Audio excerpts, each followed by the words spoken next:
Hi കൂട്ടുകാരെ, എല്ലാവർക്കും പുതിയ വീഡിയോയിലേക്ക് സ്വാഗതം. ഞാൻ നിങ്ങളുടെ സ്വന്തം ഡേയ്സി.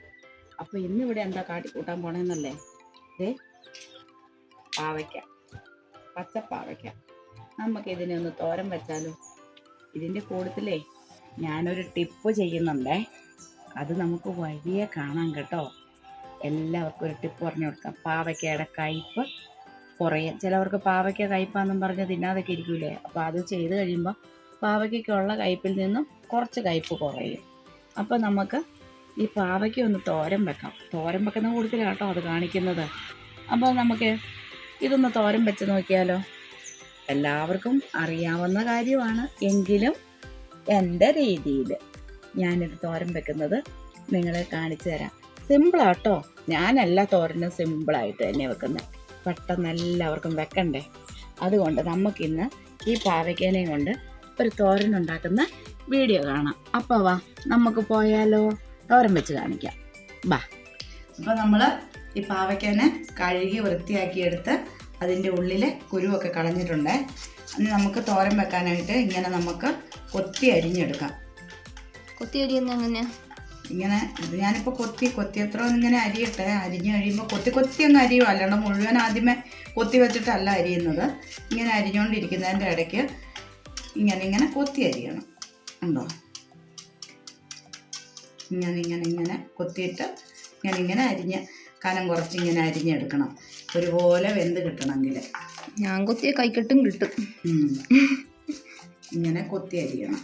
പാവയ്ക്ക തോരൻ വെക്കാൻ വെച്ചാൽ നമ്മൾ വറുത്തരച്ച് വെക്കുവാണേലും ഇങ്ങനെ കൊത്തി അരിഞ്ഞ് വെക്കുന്നത്. അല്ലാണ്ട് വട്ടത്തിൽ കണ്ടിച്ചിട്ട് ഇങ്ങനെ നീളത്തി അരിഞ്ഞിട്ടിട്ട് നമ്മൾ എടുക്കും. അതിനേലും നല്ലത് ഇങ്ങനെ കൊത്തി അരിഞ്ഞിട്ട് വറുത്തരച്ച് ചാറ് വെച്ചാൽ നല്ലതാണ്. നമുക്കിനി ഒരു ദിവസം ചാറ് വെക്കാം, ഇപ്പം തോരൻ വെക്കാം. ഇന്നിപ്പം മീൻകറിയൊക്കെ ഉള്ള കാരണമേ ഇപ്പോൾ ഒരു തോരനും കൂടെ ഉണ്ടെങ്കിൽ നല്ലതല്ലേ, പാവയ്ക്ക തോരൻ. അപ്പോൾ ഇന്ന് തോരനാക്കാം. ഇനി ഒരു ദിവസം നമുക്ക് തീയൽ വെക്കാം. പാവയ്ക്ക തീയൽ. ഇതിൻ്റെ കൂട്ടത്തിൽ നമ്മൾ ഉള്ളി അരിഞ്ഞിടണം, പച്ചമുളക് അരിഞ്ഞിടണം, കുറച്ച് നല്ല ഫ്രഷായ കരിയാപ്പിലയും കൂടെ അരിഞ്ഞിടണം. പിന്നെ ഉണ്ട് പാവയ്ക്കൊക്കെ ഒരു ടിപ്പുണ്ട്. ഇപ്പം ഞാനിങ്ങനെ അരിഞ്ഞു കഴിയുമ്പോഴേ ഇതിൻ്റെ കൂട്ടത്തിലിടാനൊരു ടിപ്പുണ്ട്. എല്ലാവരും ചേർക്കുന്നതാണോന്നൊന്നും എനിക്ക് അറിയത്തില്ല. പക്ഷെ അത് ചേർത്ത് കഴിഞ്ഞാൽ പാവയ്ക്കയ്ക്ക് പ്രത്യേക ഒരു എന്താ പറയണ്ടേ, ഒരു മണവും നല്ല ഒരു ടേസ്റ്റും വരും. ആ സാധനം എന്തെന്ന് ഞാൻ വഴിയെ കാണിച്ചു തരാം കേട്ടോ. ഇത് അരിഞ്ഞുകൊണ്ടിരിക്കുമ്പോൾ അരിഞ്ഞു തീരുമ്പോൾ ഞാൻ വഴിയെ അതിൻ്റെ പുറകെ അരിയാം. അപ്പോൾ എല്ലാവർക്കും മനസ്സിലാവൂലേ? അങ്ങനെ കാണിച്ചു തരാം. നല്ലതാട്ടോ, എല്ലാവരും ചേർത്ത് നോക്കണേ. ഞാനങ്ങനെ ചേർക്കും. എനിക്ക് ഒരാൾ പറഞ്ഞു തന്നതാണേ. ഞാനും ആദ്യം ഒന്നും ഇങ്ങനെ ചേർക്കത്തില്ലായിരുന്നേ. പിന്നെ ഒരാൾ എന്നോട് പറഞ്ഞു തന്നു, ഈ ഒരു സാധനം കൂടെ ചേർക്കുവാണെങ്കിൽ പാവയ്ക്ക തോരന് നല്ല ഒരു മണവും വരും, ടേസ്റ്റ് നല്ല ടേസ്റ്റാണ്. ഞാൻ ഉണ്ടാക്കി അത് കാരണം കേട്ടോ. അപ്പോൾ നിങ്ങളും ഇങ്ങനെയൊക്കെ ഒന്ന് ചെയ്ത് നോക്കേ. ഇതെല്ലാം അരിഞ്ഞ് കഴിയുമ്പോൾ ഞാൻ കാണിച്ചു തരാം. അപ്പോൾ ഇതെല്ലാം നമുക്കിങ്ങനെ അരിഞ്ഞെടുക്കാം. അപ്പോഴേ നമ്മൾ പാവയ്ക്ക ഇവിടെ അരിഞ്ഞ് വെച്ചു. പാവയ്ക്കുള്ള ഉള്ളി അരിഞ്ഞു, പച്ചമുളകും അരിഞ്ഞു. ഇനി നമ്മൾ നമ്മുടെ ഫ്രഷായ കരിയാപ്പില ഇങ്ങനെ അങ്ങോട്ട് ഉതിർത്തി ഇങ്ങോട്ട് എടുക്കും. ഇങ്ങനെ എടുക്കും. കരിയാപ്പില ഇച്ചിരി കൂടുതലായി നോർത്തുകൊണ്ട് ഒരു കുഴപ്പമില്ല കേട്ടോ. നല്ലതായിരിക്കണേ. ഫ്രഷായിട്ട് നാടൻ കരിയാപ്പില ആയിരിക്കണം. കടയിൽ നിന്ന് മേടിച്ചതൊന്നുമല്ല, നമ്മൾ വീട്ടിൽ നിന്ന് തന്നെ പറിച്ചുകൊണ്ട് വന്ന കരിയാപ്പിലയാണ് നമ്മൾ നട്ട് വളർത്തിയ. അപ്പോൾ അത് കൂട്ട് കരിയാപ്പില ഇഷ്ടം പോലെ ഇടാം. നമ്മുടെ ആരോഗ്യത്തിന് നല്ലതാണ്. അത് കൂടുതൽ കഴിക്കുന്നതുകൊണ്ട് ഒരു ദോഷവും വരില്ല. എന്നിട്ട് ഇങ്ങനെ അങ്ങോട്ട് പിടിച്ചിട്ടുണ്ടല്ലോ, കരിയാപ്പിലേനെ ഇങ്ങനെ അങ്ങോട്ട് ഊർത്തിയെടുത്ത് ഇങ്ങനെ പിടിച്ചിട്ട് ഇതിനെന്നാ ചെയ്യണം? വലിച്ചു പറിച്ചങ്ങോട്ട് തോരനകത്തോട്ടൊന്നും ഇടരുത്. ഇങ്ങനെ അരിയണം. നമ്മൾ പിച്ചാത്തിക്ക് കരിയാപ്പില ഇങ്ങനെ കുനൂന്ന് അരിഞ്ഞിടണം. എന്തിനാണെന്നറിയാവോ? ഈ തോരൻ കറിയൊക്കെ വെക്കുമ്പോഴേ ഈ പിള്ളേരാണേലും വലിയവരാണേലും കരിയാപ്പില മുഴുവനോട് ഇട്ട് കഴിയുമ്പോൾ അത് കഴിക്കുന്ന സമയത്ത് കരിയാപ്പില വറക്കി അങ്ങോട്ട് മാറ്റി ഇങ്ങോട്ട് മാറ്റി ഇങ്ങനെ വെക്കും. അത് ഉള്ളിൽ ചെല്ലൂല. നമ്മുടെ വീട്ടിലൊക്കെ വെച്ച് വളർത്തി നട്ട് വലുതാക്കിയ നമ്മുടെ നല്ല ഫ്രഷ് കരിയാപ്പിലയൊക്കെ നമ്മുടെ ഉള്ളിൽ ചെന്നെങ്കിൽ എന്തുമാത്രം രോഗങ്ങൾക്ക് ശമനം കിട്ടും അല്ലേ? അപ്പം ഈ കരിയാപ്പിലേനെ എന്നാ ചെയ്യണം, കുനൂന്ന് അങ്ങോട്ട് അരിഞ്ഞ് വെക്കണം എന്നേ. അരിഞ്ഞിട്ട് കഴിയുമ്പോൾ നമ്മളിത് തോരൻ്റെ കൂടെ ഇട്ട് ഇളക്കൂലേ, ഇളക്കിയെല്ലാം കഴിയുമ്പം ഇവർക്ക് ഈ പറക്കിക്കളയുന്നവർക്ക് പറക്കിക്കളയാൻ കിട്ടരുത്. അപ്പം തോരൻ കൂട്ടുന്ന കൂട്ടത്തിൽ ഓട്ടോമാറ്റിക്ക് കരിയാപ്പിലയും ഉള്ളിപ്പോകണം. ഇതൊന്നും ഇഷ്ടമില്ലാത്തവർക്കാണെങ്കിലും കരിയാപ്പില ഉള്ളിപ്പോകണം. അങ്ങനെ ഉള്ളിലേക്ക് ചെല്ലാൻ വേണ്ടിയിട്ടാണ് ഞാൻ ഈ ട്രിക്ക് എടുക്കുന്നത്. കൂനൂന്ന് അരിഞ്ഞിടും ഞാൻ. പിന്നെ രോഗങ്ങൾ, ഉള്ളിൽ അസുഖങ്ങൾ, പിന്നെ മലബന്ധമുള്ളവർക്ക് ഇതിനെല്ലാം നല്ല ഔഷധമല്ലേ ഈ കരിയാപ്പില. അപ്പോൾ ഇതെല്ലാം ഉള്ളിൽ ചെല്ലണം. ഇതെല്ലാം ഫൈബറല്ലേ, ഇതെല്ലാം ഉള്ളിൽ ചെല്ലണം. ഞാൻ കൂടുതൽ അരിഞ്ഞിടും ഇതിനകത്ത്. നല്ലപോലെ കരിയാപ്പില ചേർക്കും. എന്ത് രസമെന്നറിയോ ആ കറിക്ക് കരിയാപ്പില ഉണ്ടെങ്കിൽ. അപ്പോൾ നമ്മൾ പച്ചമുളകും ഉള്ളിയും കരിയാപ്പില അരിഞ്ഞു കഴിഞ്ഞു. ഇനി ഞാൻ നിങ്ങളോട് നേരത്തെ പറഞ്ഞില്ലായിരുന്നോ പാവയ്ക്കയിൽ ഒരു ടിപ്പ് ചേർക്കുമെന്ന്. അതായത് ആദ്യത്തെ ടിപ്പ്, പുറകെ ഇനിയുണ്ട് ഒരു ടിപ്പ്. അത് കറി വെക്കുന്നതിലൂടെ കാണിച്ചു തരും. അപ്പോഴേ ഞാൻ ഈ പാവയ്ക്കത്തോരൻ നാടൻ സ്റ്റൈലിലാട്ടോ വെക്കുന്നത്. ഇന്നൊരു നാടൻ കറിയാണിത്. തോരൻ, മെഴുക്ക് പുരട്ടിയല്ല, തോരനാണ്. അപ്പോൾ ഇതും ഒരു നാടൻ തോരനാണ് കേട്ടോ. പണ്ടുള്ളവർ വെക്കുന്ന പോലെ തന്നെ എളുപ്പത്തിനാണ് വെക്കുന്നതെന്ന് മാത്രമേ ഉള്ളൂ, നാടൻ തോരൻ. അപ്പോൾ ഞാൻ ഈ പാവയ്ക്ക അരിഞ്ഞിവിടെ വെച്ചില്ലേ, അപ്പോൾ ഈ പാവയ്ക്കയുടെ കൂട്ടത്തിലേക്ക് കേട്ടോ ഞാൻ ഈ ടിപ്പെന്ന് പറഞ്ഞൊരു സാധനം അരിഞ്ഞിടുന്നത്. നിങ്ങൾ ചെയ്തിട്ടുണ്ടോ? ഇത് സാധനം കണ്ടോ? ഇഞ്ചിയുടെ ഒരു കഷ്ണം, കുഞ്ഞത് മതി കേട്ടോ, ഇച്ചിരി മതി. ഒരുപാടൊന്നും എടുത്ത് അരിഞ്ഞ് കൂട്ടി വെക്കരുതേ ഇഞ്ചിയൊന്നും. ഒന്ന് ഒരു കുഞ്ഞു കഷ്ണം ഇങ്ങനെ ഇങ്ങനെ കൊത്തിയിട്ട് ഇങ്ങനെ കൊത്തി ഇതിൻ്റെ കൂട്ടത്തിൽ, പാവയ്ക്കയുടെ കൂട്ടത്തിലേക്ക് ഇങ്ങനെ അരിഞ്ഞിടണം. പൊടിയായിട്ട് ഇങ്ങനെ അരിഞ്ഞിടണം. ഈ പാവയ്ക്കയുടെ കയ്പിനും കുറവാ, പിന്നെ ഇതിന് നല്ലൊരു ടേസ്റ്റ് കൂടും. ആ കറിയുടെ ഒരു സ്മെല്ലൊക്കെ നല്ല അടിപൊളി ഒരു സ്മെല്ല് വരും. അതിന് വേണ്ടിയിട്ടാണ്. ഇഞ്ചി ഇട്ടെന്നും പറഞ്ഞിട്ട് കയ്പ് മൊത്തമൊന്നും പോകുമെന്ന് പറയില്ല. പാവയ്ക്കയ്ക്ക് അതിൻ്റെതായ തനി സ്വഭാവം ഉണ്ടല്ലോ, കയ്പ്. പാവയ്ക്ക എന്ന് പറയുന്ന കയ്പനാണല്ലോ. അപ്പം അതിൻ്റെ സ്വഭാവം അതിനെപ്പോഴും ഉണ്ടാകും. കയ്പെന്നും അത് ഉണ്ടാകും, യാഥാർത്ഥ്യം ഉണ്ടാകും. പക്ഷെ ആ കയ്പിനെ നമുക്ക് ഇത്തിരി കുറയ്ക്കുക എന്ന് മാത്രമേ ഉള്ളൂ. ചിലവർ ഈ പാവയ്ക്ക ഇങ്ങനെ കൊത്തി അരിഞ്ഞാൽ അതിനെല്ലാം കൂടെ പിഴിഞ്ഞ് അതിൻ്റെ നീര് കളയും, എന്നിട്ട് തോരനുണ്ടാക്കും. അതുകൊണ്ട് ഒരു ഗുണവുമില്ല, ചവറ് തിന്നാന്ന് മാത്രമേ ഉള്ളൂ കേട്ടോ. പാവയ്ക്കയുടെ കയ്പ് കുറയാൻ വേണ്ടിയിട്ട് നമ്മൾ എന്തെങ്കിലും ടിപ്പൊക്കെ ചെയ്തെങ്കിലേ അതിൻ്റെ കയ്പ് ഇച്ചിരി കുറഞ്ഞു കിട്ടുള്ളൂ. ഒന്നാമത് ഉള്ളി ഇച്ചിരി ഇടുന്നത് നല്ലതാണ്. പാവയ്ക്ക തോരന് ഉള്ളി ഇച്ചിരി ഇടുന്നത് നല്ലതാണ്. രണ്ടാമത് ഈ വർഗ്ഗം ഇഞ്ചി, കരിയാപ്പില, പച്ചമുളക് എല്ലാം ചേരുന്നതോടുകൂടി ഇച്ചിരി തേങ്ങ ഇതിനകത്ത് നല്ലപോലെ ചേർക്കണം. അപ്പോൾ കയ്പ് കുറയും. ഇനി മൂന്നാമത് ഇനിയും ഇച്ചിരി കയ്പ് കുറയുന്ന ഒരു ടിപ്പ് ഞാൻ വഴിയെ കാണിച്ചു തരാം. അത് ലാസ്റ്റ് അത് ചെയ്യുമ്പോൾ ഞാൻ കാണിച്ചു തരാം കേട്ടോ. ചെയ്തിട്ടില്ലാത്തവരൊക്കെ ഒന്ന് ചെയ്ത് നോക്കണേ, അടിപൊളിയാണ് കേട്ടോ. ചെയ്തവരും കാണും, ഇതൊക്കെ ഉപയോഗിച്ചിട്ടുള്ളവരായിരിക്കും കൂടുതലും പേരും അറിയായിരിക്കും. ഇല്ലാത്തവർക്ക് വേണ്ടിയിട്ടാണ് പറയുന്നത്, ചെയ്തിട്ടില്ലാത്തവർക്കും അറിയത്തില്ലാത്തവർക്കും. ഈ ഇഞ്ചിയൊന്നും അധികമൊന്നും ആരും അങ്ങനെ യൂസ് ചെയ്തിട്ടുണ്ടാവും തോന്നുന്നില്ല, ഒത്തിരി ഒന്നും. എല്ലാവരും പണ്ടുള്ള കാരണവന്മാർ ഈ ടിപ്പുകളൊന്നും ചെയ്യുന്നില്ല കേട്ടോ. ഇത് നാടൻ തോരനാണെങ്കിലും ഞാൻ പറഞ്ഞ ഈ ടിപ്പുകളൊന്നും അവർ ചെയ്തിട്ടില്ല. അവർ പെട്ടെന്ന് ഇച്ചിരി മുളകും ഉള്ളിയെല്ലാം അരിഞ്ഞിട്ട് തേങ്ങയും ചിരണ്ടി വേണമെങ്കിൽ ഒന്ന് ഒതുക്കിയും കൂടെ ഒക്കെ ഇട്ടും കറി വെക്കും. ഞാനിപ്പോൾ ഇത് ഒതുക്കാനൊന്നും പോകുന്നില്ല. ഒതുക്കാത്ത സ്റ്റൈലിൽ തന്നെ പിള്ളേർക്കും വലിയവർക്കും എല്ലാവർക്കും ചെയ്യണമല്ലോ. ഒരുമാതിരി ഒരു 15 വയസ്സിന് മുകളിലോട്ടുള്ള പിള്ളേർക്കാണെങ്കിലും സ്വന്തം ചെയ്യാവുന്ന ഒരു കറികളാണ് ഞാൻ കൂടുതലും കാണിക്കുന്നത് കേട്ടോ. സ്വന്തം ഉണ്ടാക്കാവുന്നതേ ഉള്ളൂ. അരയ്ക്കാനും പിടിക്കാനും ഒന്നും കല്ലേലും മിക്സിയിലും ഒന്നും പോയി പണിയുണ്ട. വെറുതെ ഒരു തോരനൊക്കെ ഉണ്ടാക്കിയും കഴിക്കാം, നല്ല അടിപൊളി തോരൻ. അപ്പോൾ നമ്മൾ ചട്ടി വെച്ച് ചട്ടി ചൂടായി. ഇനി ഇച്ചിരി എണ്ണ ഒഴിച്ചു കൊടുക്കാം നമുക്ക് ആവശ്യത്തിന്. അപ്പം നമ്മുടെ എണ്ണ ചൂടായിട്ടുണ്ട്. ഇച്ചിരി കടുക് ഇട്ട് കൊടുക്കാം നമുക്ക്.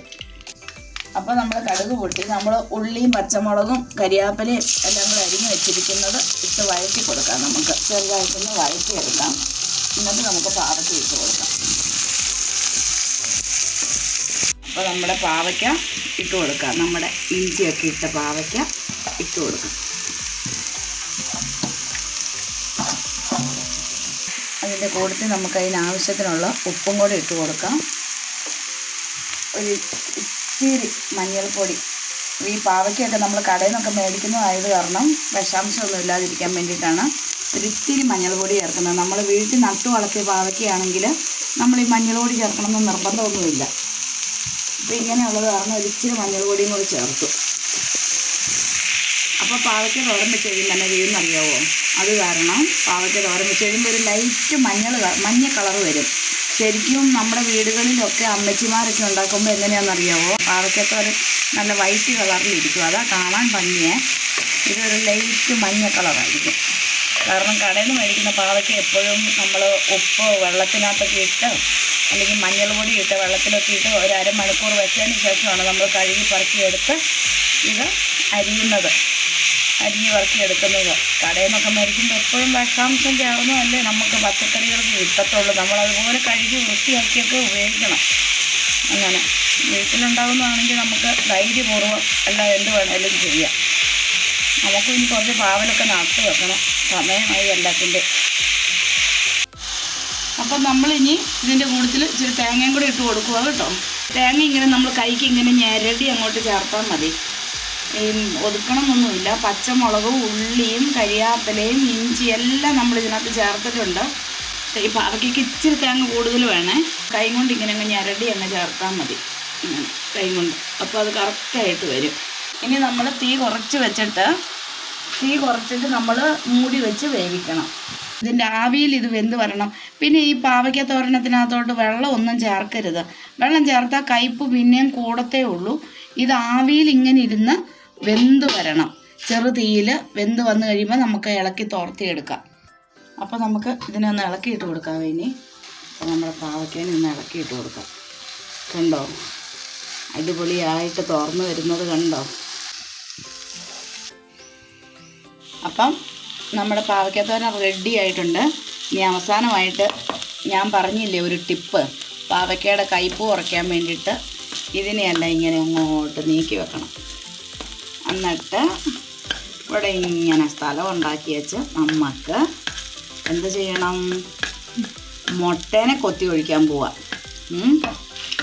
മുട്ടയാണ് നമ്മുടെ ടിപ്പ്. മുട്ടേനെ പൊട്ടിച്ച് ഇങ്ങോട്ട് ഒഴിക്കാം. കണ്ടോ, മുട്ടേനെ ഒരു മുട്ടയും കൂടെ ഇടാം നമുക്കിത്. അത് മുട്ട പൊട്ടിയതായതുകൊണ്ട് പകരം ഞാൻ പാത്രത്തിലേക്ക് കൊത്തി ഒഴിച്ചതാണ്. അപ്പോൾ ഇതും കൂടെ ഇങ്ങോട്ട് ഒഴിക്കാം. ഈ മുട്ടേനെ അതിനകത്ത് ചിക്കി എടുക്കണം. മുട്ട കൂടുതലുള്ളവർക്ക് കൂടുതലിടാം. ഇപ്പം ഈ തോരൻ്റെ അനുസരിച്ച് 2 മുട്ട മതി. ഇനി മുട്ടയൊക്കെ ഉള്ളവരാണെങ്കിൽ കൂടുതലിടാം കേട്ടോ, കുഴപ്പമില്ല. നല്ല ടേസ്റ്റായിരിക്കും കൂടുതൽ മുട്ട ചേർക്കുമ്പോൾ. വീട്ടിൽ സ്വന്തമായിട്ട് കോഴിയും മുട്ടയൊക്കെ ഉള്ളവർക്ക് കൂടുതൽ ചേർക്കാം. ഇപ്പം ഞങ്ങൾ കടയിൽ നിന്ന് മേടിച്ച മുട്ടയായത് കാരണം 2 മതി. അപ്പോൾ ഈ മുട്ട ടിപ്സ് അറിയത്തില്ലാത്തവർക്ക് ഇതൊന്ന് പരീക്ഷിച്ച് നോക്കുക. നമ്മൾ ഇതിനു മുമ്പൊരു വീഡിയോ ഇട്ടായിരുന്നു മുരിങ്ങയില തോരനകത്ത് മുട്ടയിട്ട്. അതുപോലെ തന്നെ പാവയ്ക്ക തോരനിലും ഇങ്ങനെ മുട്ട നമ്മളിങ്ങനെ ഇട്ട് ഒന്ന് ചെയ്ത് നോക്കണം. ഈ തോരൻ്റെ കയ്പും കുറയും.